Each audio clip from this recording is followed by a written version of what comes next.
مجھے آج بڑے اختیارات دے دیے۔ ہاں جی، میں شکر گزار ہوں کہ ایک تو مجھے اختیارات دے دیے، دوسرا مجھے ایسی مبارک محفل میں شرکت کی توفیق ہوئی، ان حضرات کی وجہ سے ان مبارک چہروں کو دیکھنا نصیب ہوا۔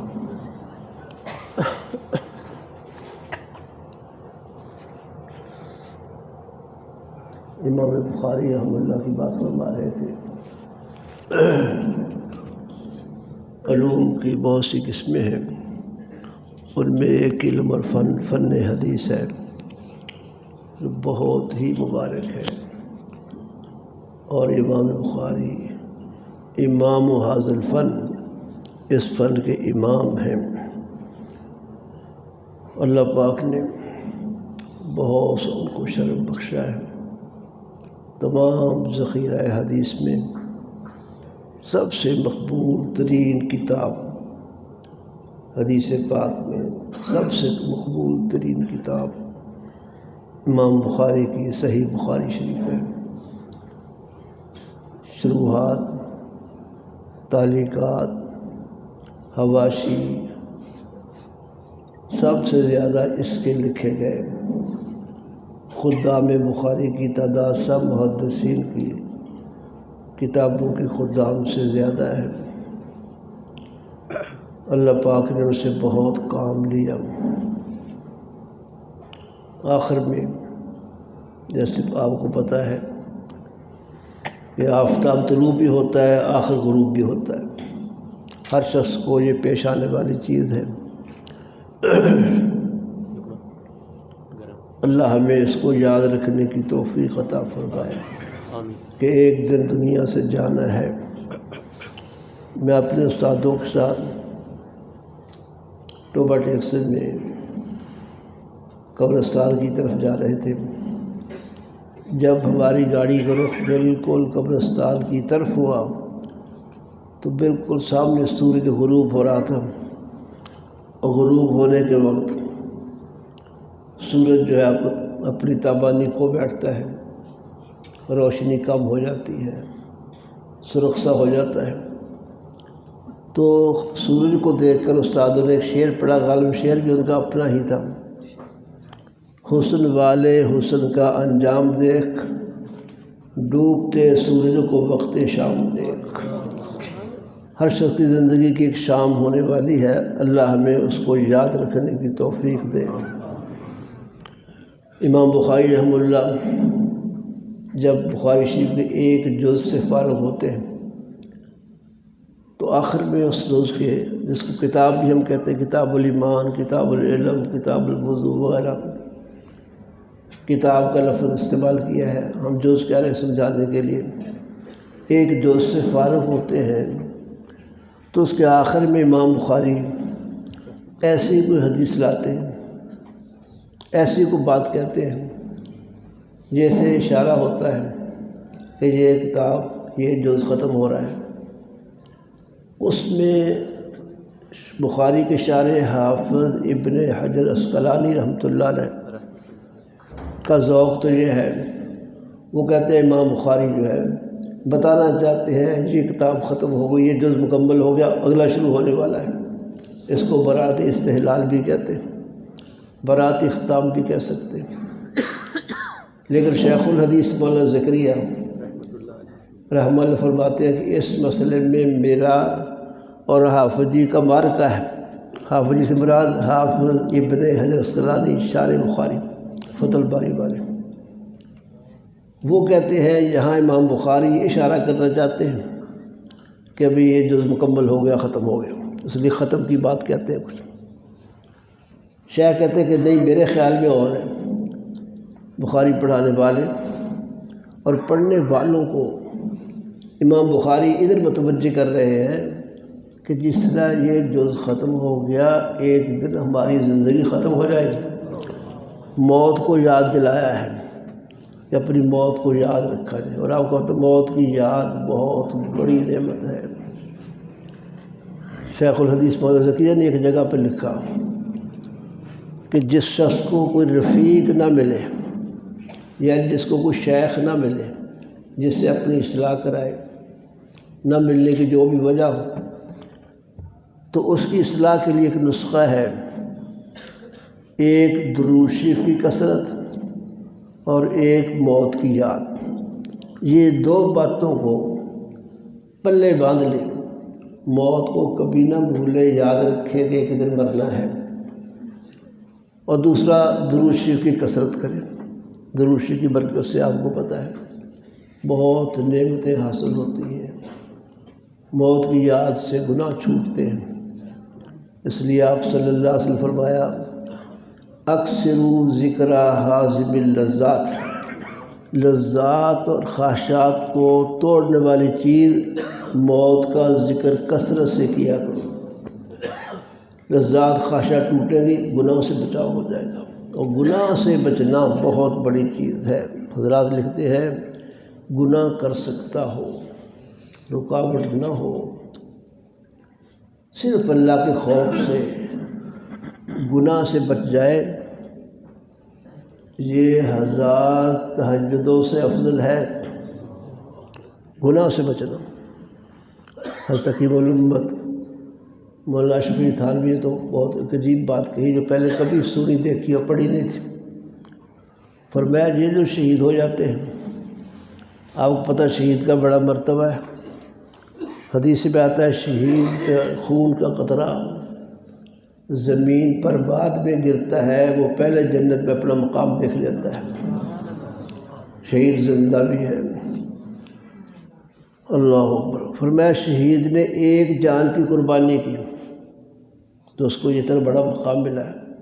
جو شخص گناہ کر سکتا ہے، رکاوٹ نہیں ہے، کرنے پر قادر ہے، کوئی مانع نہیں ہے، کوئی دیکھ نہیں رہا، وہ صرف اللہ کے لیے اپنے خواہشات کو قربان کرتا ہے، تو اس لیے جو گناہوں سے بچنے کے لیے اپنی خواہشات کی قربانی دیتا ہے، وہ ایسے ہی ہے جیسے شہید اپنی جان کی قربانی دیتا ہے۔ ایسے لوگوں کا حشر شہیدوں کے ساتھ ہوگا۔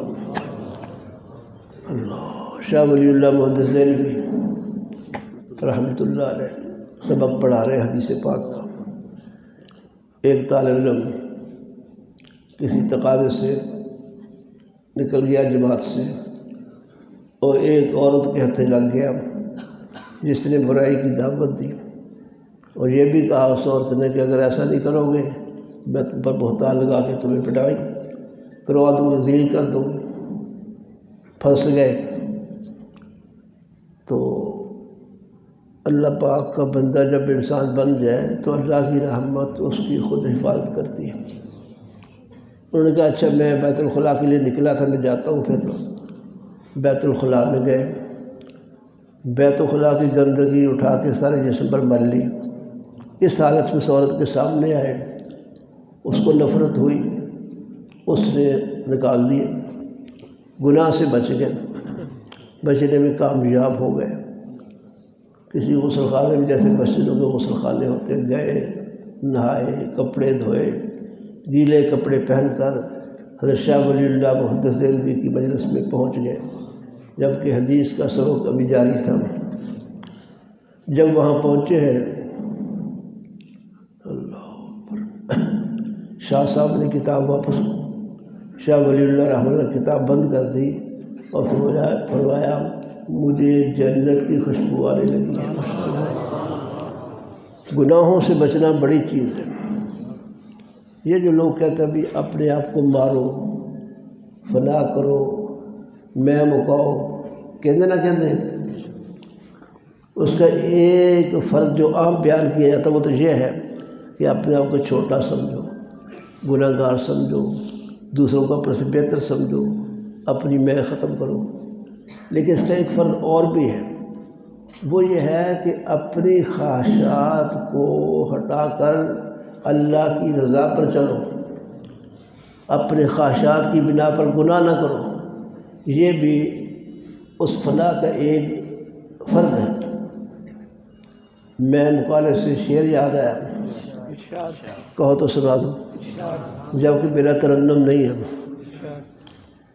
ترنم ابھی آپ نے سنا جی عبد المنان صاحب ماشاءاللہ، طاہر بلال چشتی صاحب آپ کو گرما رہے تھے اور سرور سے بھرپور نعتیں نظمیں پڑھ رہے تھے، سنا دوں شعر؟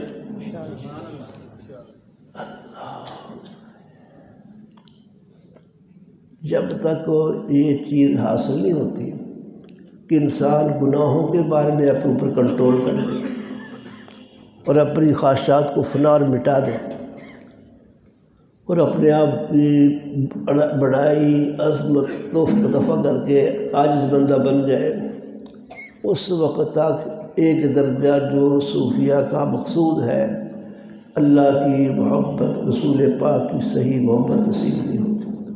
اس فنائیت حاصل کرنے کے بعد نصیب ہوتی۔ تمام سلسلے، خواہ قادریہ کو ہو، نقشبندیہ ہو، چشتیہ ہو، سہروردیہ ہو، حضرت رحمۃ اللہ فرماتے ہیں تمام روحانی سلسلوں کا مقصود ایک ہے، وہ ہے محبت الہی۔ محبت الہی کے حصول سے پہلے فنا ہو جانا ضروری ہے، اپنی میں مکانا ضروری ہے۔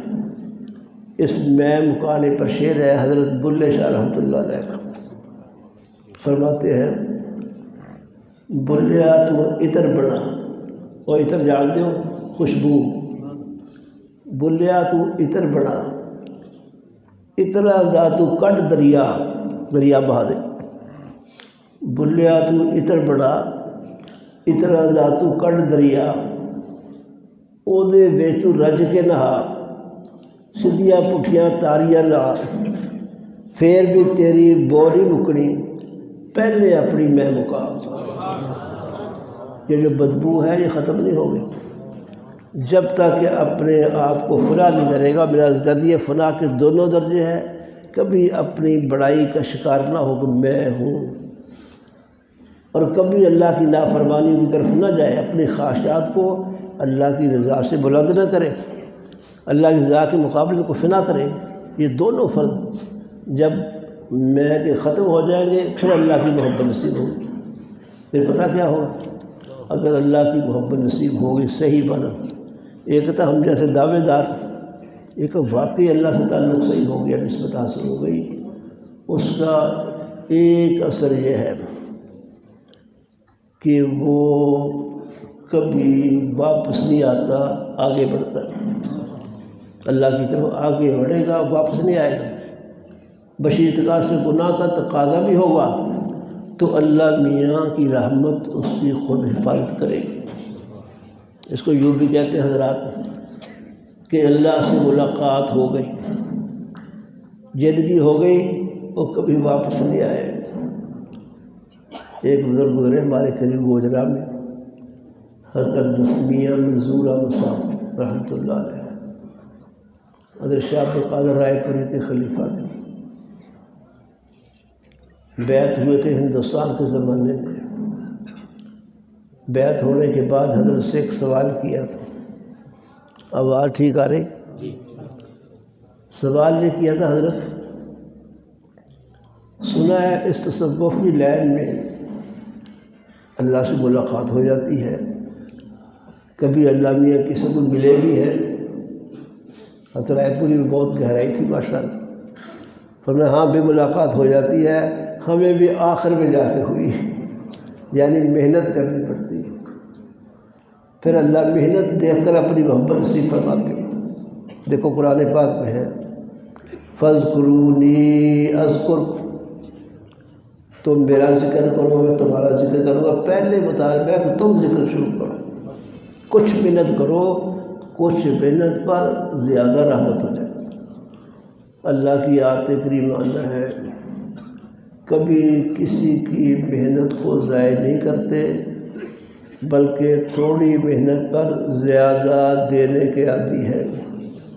صاف حدیث پاک میں آیا ہے جو آدمی اللہ کی طرف ایک بلشت بڑھتا ہے، گٹھ پنجابی ایسی کہتے ہیں گٹھ، ایک بلشت بڑھتا ہے، اللہ ایک ہاتھ اس کی طرف بڑھتے، کوڑی تک ہاتھ ہوتا ہے، جو ایک ہاتھ بڑھتا ہے اللہ ایک با اس تک اس کی طرف بڑھتے ہیں، با اسے کہتے ہیں، دونوں ہاتھ پھیلا دو یہ با بن گیا۔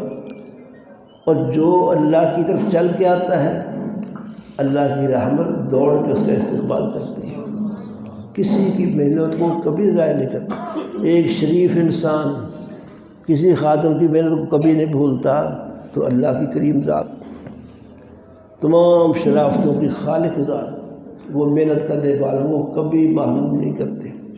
اس لیے جو اللہ کے ذکر پر محنت کرتے ہیں وہ ان کی ملاقات اللہ سے ہو جاتی ہے۔ اگر بالفرض کسی کو وقت زیادہ نہیں ملا، جلدی مر گیا اور وہ مقصد جو ہے اللہ تک پہنچنے کا نہیں ہو سکا، اتنا ضرور ہو جائے گا کہ اس کی بخشش ہو جائے۔ شاہ ولی اللہ محدث نے لکھی یہ بات انفاس العارفین میں کہ ایک آدمی اللہ کا ذکر کیا کرتے تھے، فوت ہو گئے، تو ہمارے والد صاحب جن شاہ ولی اللہ محدث دہلوی کے والد صاحب شاہ عبدالرحیم دہلوی رحمۃ اللہ علیہ کو مرنے بعد ملے، خواب میں ملے، مکاشم جو بھی ملاقات ہوئی، پوچھا کہ اللہ پاک نے تیرے ساتھ کیا معاملہ کیا؟ فوت ہونے والے سے پوچھا کہ اللہ نے کیا معاملہ کیا؟ انہوں نے کہا اللہ پاک نے مجھے فرمایا تم ہمارا ذکر کیا کرتے تھے، اس راستے کی رکاوٹوں کو دور کرنے کی کوشش کرتے تھے، تم ذکر کرتے کرتے ہم تک پہنچ نہیں سکے ہو، ہم نے تمہاری کوشش ہی قبول فرما لی۔ اس راستے میں ناکامی ہے ہی نہیں۔ صوفی لگتے اس راستے کا فیل بھی پاس ہے، ناکام بھی کامیاب ہے، پورا وقت نہ ملا، اللہ سے ملنا نہ ہوا، نسبت صحیح حاصل نہ ہوئی تو انشاءاللہ مرنے کے بعد بخشش ضرور ہو جائے گی۔ تو میں عرض کر رہا تھا کہ پہلے فنا، اپنے آپ کو مارنا، گناہوں سے بچنا ضروری ہے، دوسروں کو اعزاز دینا، خود نیچے رہنا ضروری ہے۔ وقت ہوتا تو بیان کرتا، یاد آئی نہیں۔ ایک شعر سنا دیتے اس پر۔ انا عربی میں کہتے ہیں میں کو، انا نحنو پڑھتے نا گردانہ میں، انا کا معنی میں، اردو میں کہتے ہیں میں مکاؤ، میں نہیں ہونی چاہیے، اور فنا کہتے ہیں جس کو میں کہہ رہا ہوں، چھوٹا سمجھنا اپنے آپ کو اور اللہ کی رضا کے مقابلے خواہشات کو قربان کر دینا۔ اس پر شعر ہے، دل کے کانوں سے سنو۔ انا جب تک فنا کے ہاتھ پر بیعت نہیں کرتی، انا جب تک فنا کے ہاتھ پر بیعت نہیں کرتی، نماز عشق سے دل کی جبیں محروم رہتی ہے۔ سمجھ آیا؟ کوئی نہیں آیا؟ جبین کا معنی گھوڑا، پیشانی، پیشانی سجدے میں لگتی ہے نا۔ جب تک فنا نہیں ہو جاتا، اپنی انانیت کو فنا نہیں کر دیتا، عشق الہی اور عشق والی نماز نصیب نہیں ہوتی۔ دوبارہ سنو۔ انا جب تک فنا کے ہاتھ پر بیعت نہیں کرتی، نماز عشق سے دل کی جبیں محروم رہتی ہے۔ یہ جو بات میں نے کہی کہ ذکر میں لگ گیا اور اللہ تک پہنچ گیا، یہ ہو سکتا ہے، اور اگر اللہ تک پہنچنے کی نوبت آ گئی، بھائی مانا کہ ان کو محنت کا موقع مل گیا، اللہ نے اس کی محنت کو قبول فرما کے پسند کر لیا۔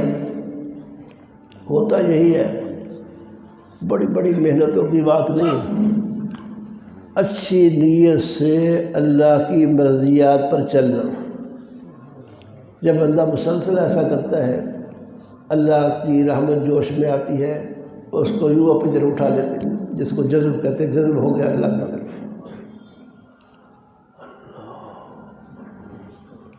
تو جب یہ اللہ کسی کو اٹھا لے، اللہ کسی کو اپنی حفاظت میں لے لے، شیطان اس کا کچھ بگاڑ نہیں سکتا۔ اللہ اکبر، بندہ شروع ہو گئی، میرا خیال گڑبڑ ہو گئی۔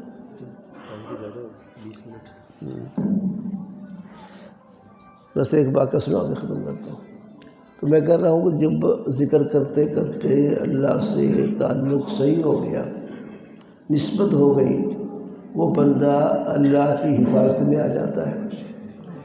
گناہ کرنا بھی چاہے تو اللہ کو رکاوٹ ڈال دیتے، بچا لیتے۔ ایک بزرگ تھے بہت بڑے اللہ والے، ان کے مرید تھے ایک صاحب، وہ بھی اچھے حالات والے تھے۔ انہوں نے کہا حضرت مجھے اللہ کے ولیوں کی خواب میں زیارت ہو جاتی ہے، نبیوں کی بھی ہو جاتی ہے، صحابہ کرام کی بھی زیارت ہو جاتی ہے، خود سرور عالم صلی اللہ علیہ وسلم کی خواب میں زیارت ہوتی رہتی ہے، لیکن کبھی اللہ میاں کی زیارت نہیں ہوئی۔ دعا فرماؤ کہ خواب میں اللہ میاں کی زیارت ہو جائے، کوئی نسخہ بتاؤ۔ ان بزرگوں نے فرمایا ہاں نسخہ ہے، کرو۔ نسخہ یہ ہے، جاؤ عشاء کی نماز پڑھے بغیر سو جاؤ۔ وہ حیران ہو گئے کہ ہمارے بزرگ کو ملنگ ٹیپ تو ہے نہیں، متبع شریعت بزرگ ہے، یہ نماز چھوڑنے کا کیسے کہہ رہے ہیں؟ نماز تو نبیوں کو معاف نہیں ہوتی۔ نماز نہیں چھوڑی، زیارت بھی نہیں ہوئی اللہ میاں کی۔ پھر کئی دنوں کے بعد دوبارہ پوچھا، اللہ پاک کی زیارت نہیں ہوتی ہے، بولا تو یہ نسخہ بتایا تھا، جاؤ عشاء کی نماز چھوڑ کے سو جاؤ۔ اور پھر پریشان ہوا کہ عشاء کی نماز چھوڑ کے سو جاؤ، نہیں چھوڑی، زیارت بھی نہیں ہوئی۔ کئی دنوں بعد پھر کہا حضرت اللہ میاں کی زیارت نہیں، شیخ پھر ناراض ہوئی کہ تمہیں نسخہ بتایا تھا تو عمل نہیں کر، جاؤ بس گھر میں جاؤ اور عشاء کی نماز چھوڑ کے سو جاؤ۔ وہ گھر گئے، پریشان ہو گئے کہ میں کیا کروں، تو شیخ کا حکم ہے اور شیخ صاحب شریعت بھی ہے، شریعت کے پابند ہیں، تو نماز کیسے چھوڑ دوں؟ فرض چھوڑنے کی ہمت نہیں ہوئی۔ فرضوں کے بعد 2 سنتیں جو ہوتی ہیں وہ چھوڑ کے سو گئے۔ اور عشاء کے بعد 2 سنتیں ہیں نا، 2 سنتیں موقع وہ چھوڑ کے سو گئے۔ کچھ دیر سوئے تو خواب میں حضور کی زیارت ہو گئی صلی اللہ علیہ وسلم۔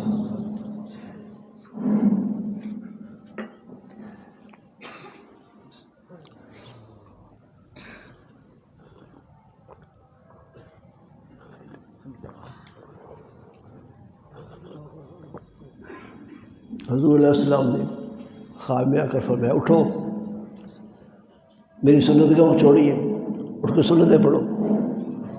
اٹھ کے سنتیں پڑھ لی۔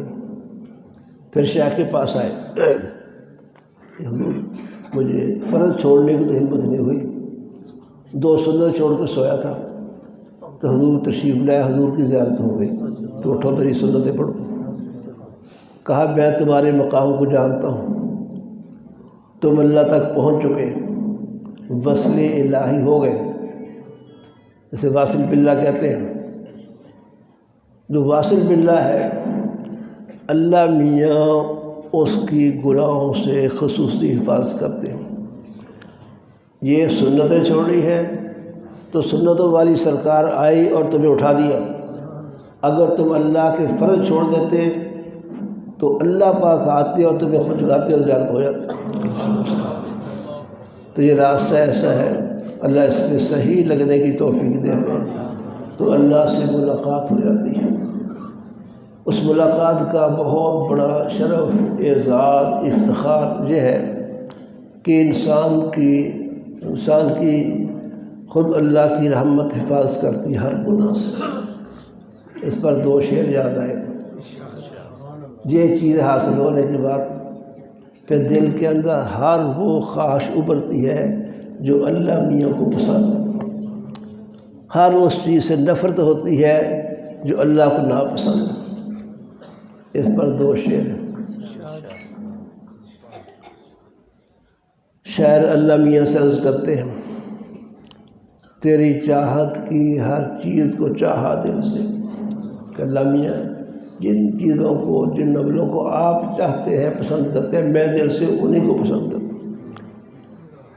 تیری چاہت کی ہر چیز کو چاہا دل سے، اپنی چاہت کی ہر چیز جلا دی ہم نے، اپنی چاہت اور خواہشات کو آگ لگا دی۔